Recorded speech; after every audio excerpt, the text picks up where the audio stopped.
শুভ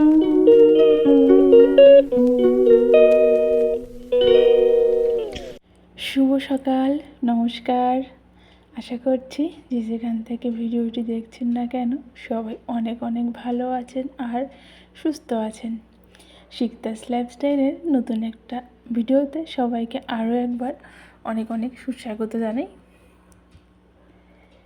তো সকালবেলায় ওই 6:30 নাগাদ ঘুম থেকে উঠেছি। আজকে একটু লেট হয়ে গেছে, একটু না অনেকটাই লেট হয়ে গেছে। আরও 1 ঘন্টা আগে উঠলে ঠিক টাইম উঠতে পারতাম। যাই হোক, রাত্রে লেট করে ঘুমানো হয়েছে। তো ঘর ঝাড় দিয়ে বাসনপত্র ধুয়ে ভাত বসিয়ে দিয়েছি। এরপর যাচ্ছি বাইরে জল দিতে। দেখো গাছগুলো কত সুন্দর হয়েছে না? আর গাছে আজকে অনেক জবা ফুল হয়েছে, জানো তো।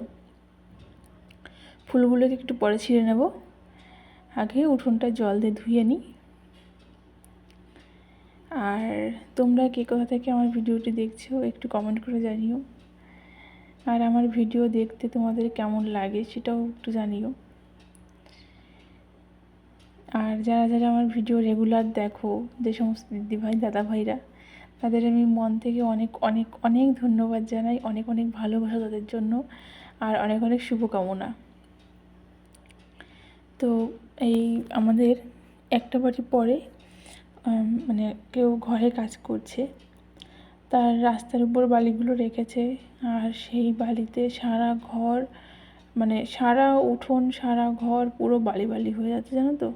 কী বলো তো, ওই বাইরে তো জুতো রাখা যায় না, বাইরের জুতো রাখলে কুকুরে নিয়ে নেয়। মানে কী যে অসুবিধা, আমি কি বলবো বলো। মানে বাইরে থেকে 2-3 জোড়া 3-4 জোড়া জুতো নেওয়া হয়ে গেছে কুকুরের। এবার নতুন নতুন জুতো কিন্তু আর বাইরে রাখতে পারি না কুকুরে নেওয়ার জন্য, তাই আর কি বাইরে থেকে এসে জুতোটা দরজার সামনে তুলে রাখতে হয়। এটা একটা খুব বড় সমস্যা, জানো তো। তো তাই জন্য ঘরটাও পুরো না বালি বালি হয়ে যায়। তো অসুবিধা এগুলো। আর এখানটায় দেখো আমি শাক বেছে নিচ্ছি। এটা কালকে এনেছিল। এটা কী শাক আমি ঠিক বলতে পারবো না, তোমরা নামটা জানলে একটু জানিও। দাঁড়াও, ঠিকভাবে দেখাচ্ছি তোমাদের। এই দেখো, এই শাকটার নাম কি বলো তো আমাকে। যাই হোক, যে নামেরই হোক, ভেজে খেয়ে নিয়েছি। টেস্ট ভালোই ছিল মোটামুটি, খারাপ না, একটু তিতো তিতো ছিল। ভাত দিয়ে খেলে অসুবিধা হয়নি। তো এখানটায় আমি ফুলগুলো তুলে নিচ্ছি। সাদা, আজকে অনেকগুলো সাদা জবা হয়েছে। এই সাদা ফুলগুলো না প্রচুর হয়।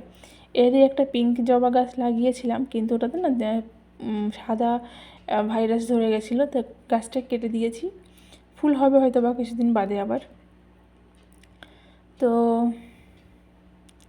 এই ফুল গাছগুলোতে প্রচুর ফুল দেয়, জানো তো। এর 2-3টে গাছ থাকলে আর কিছুই লাগে না। আর ও পাশে তো টগর, সাদা টগর আছে, আর লাল রঙের জবাও আছে ও পাশটায়। একটা ঘিয়া রঙের জবা গাছও আছে, সেটাকেও আগের বছর মানে প্রচণ্ড বড় হয়ে গেছিলো জন্য কেটে দেওয়া হয়েছিল, তাই ওটাতে এখন আর ফুল দিচ্ছে না। আর ওটাতে এমনিও না জুন জুলাই মাসে ফুল শুরু হয়, এখন ফুল হয় না। দেখো, শাক কাটতে গিয়ে হাতটা কেটে নিলাম। কাজের হাত কেটে গেলে না ভীষণ অসুবিধা, জানো তো। আর এখানটায় দেখো এক গাদা গাদা বাসন, মানে সবটা পরিষ্কার করে নিলাম। আর বর বললো চা খাবে, চা করে দিলাম। আর এই দুপুর এখন ওই 1:30 মতন বাজে। ছেলে ঘুমিয়ে গেছে। আমার রান্না হাফ হয়েছে, হাফ এখনও বাকি। মানে মাছ হয়েছে, ভাজি হয়েছে, আর কিছু একটু করবো ভাবছি। তো ছেলেকে ঘুম পাড়িয়ে দিলাম। এবার রান্নাটা বসিয়ে আমি লাঞ্চটা করে নেবো, তারপরে একটু ভাবছি ঘুমাবো। দেখতে থাকো কী রান্না করবো, শেয়ার করছি। আর এই রান্নাটা আমি সবাইকে দেখলাম, মানে অনেককেই দেখলাম ইউটিউবে এটা রান্না করতে, তাই ভাবলাম একটু রান্না করে খেয়ে দেখি কেমন লাগে। আর আমার বর অনেক দিন যাবৎ বলছিল এটা আমাকে করতে, তাই আজ করে নিলাম। আর এটা আমি করেছি অতনুর রান্নাঘর আছে না, ভীষণই ভালো ওনার রান্না। মানে প্রতিটি রান্না এতটা টেস্টি হয় কি বলবো, দুর্দান্ত হয় সত্যি। তো আমি আজ অবধি যতবার ওনার রান্না দেখে ট্রাই করেছি, একটা রান্নাও খারাপ হয়নি। যাই হোক, এটাও ওনার রান্না দেখে করেছি, আর এটাও খেতেও না খুব সুন্দর হয়েছিল। আশা করছি এই রেসিপি ভিডিওটা তোমাদের সঙ্গে আমি শেয়ার করতে পারবো, দেখি। তো যাই হোক, ডালটা আমার হয়ে গেছে, ফোড়ন দিয়ে দিয়েছি। বিকেল ছেলে তো ঘুমিয়েছিল, ঘুম থেকে উঠে গেছে, খাইয়ে দিয়েছি।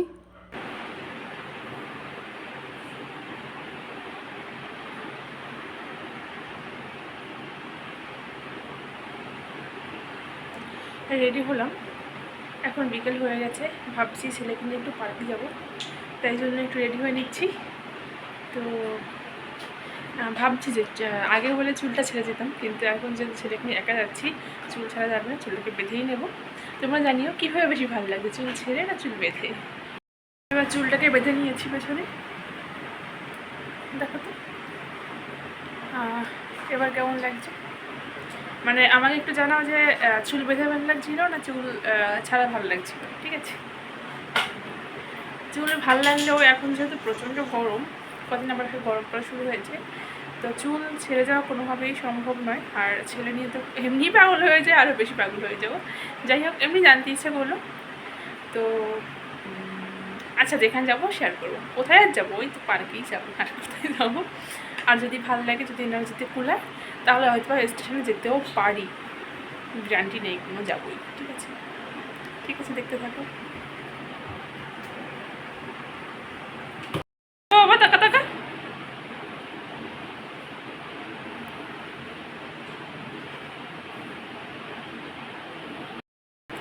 আমাদের হিরো সানগ্লাস খুলে দিয়েছে,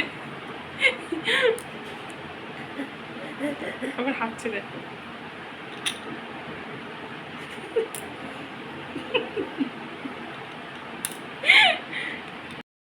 জানো তো, আগে যখন আমি বাড়িতে থাকতাম, পুরো একা একা থাকতে হতো। তখন শাশুড়ি মা এখানে থাকতেন না, ভাসুর এখানে থাকতেন না। তখন আমার সারাদিন কথা বলার মতন কেউ ছিল না, জানো তো।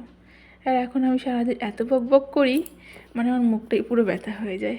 যাই হোক, ঈশ্বর আমার সন্তানকে ভালো রাখুক, সুস্থ রাখুক, সব সন্তানকে সব মায়ের কোলে সুস্থ সুন্দরভাবে রাখুক, এটাই আমার আশা, মানে ভগবানের কাছে প্রার্থনা করি। তো এখানটায় এসেও দেখো একটা পার্সেল চলে এসেছে, তো তোমাদের সঙ্গে পরে শেয়ার করব কী এসেছে নাকি। আর ছেলে না এই পার্কে আসলে শুধু ওই হাঁসটাতেই চড়বে, মানে হাঁসের পিছনে ঘুরতে ঘুরতে আমার অবস্থা খারাপ। তারপরে মানে হাঁসে মানে আধা ঘন্টা ঘোরানোর পরে একটু নেমেছে, একটু হাঁটাহাঁটি করছে, আবার একটু দোল খাচ্ছে। ওর ভীষণ আনন্দ, পার্কে আসলে ভীষণ আনন্দ। কিন্তু সন্ধ্যের দিকে থাকা যায় না, প্রচণ্ড মশা, জানো তো এখানটায় প্রচুর মশা। তো বাড়িতে চলে যাব এখন, সন্ধ্যা হয়ে যাচ্ছে। তো দেখো, এই এক গাদা জামা কাপড় যেগুলো ধোয়া হয়েছিল সেগুলোকে ভাঁজ করব। যদি ভিডিওটির কিছু ভালো লেগে থাকে, অবশ্যই লাইক, কমেন্ট আর সাবস্ক্রাইব করবেন। ধন্যবাদ। Radhe Radhe, good night.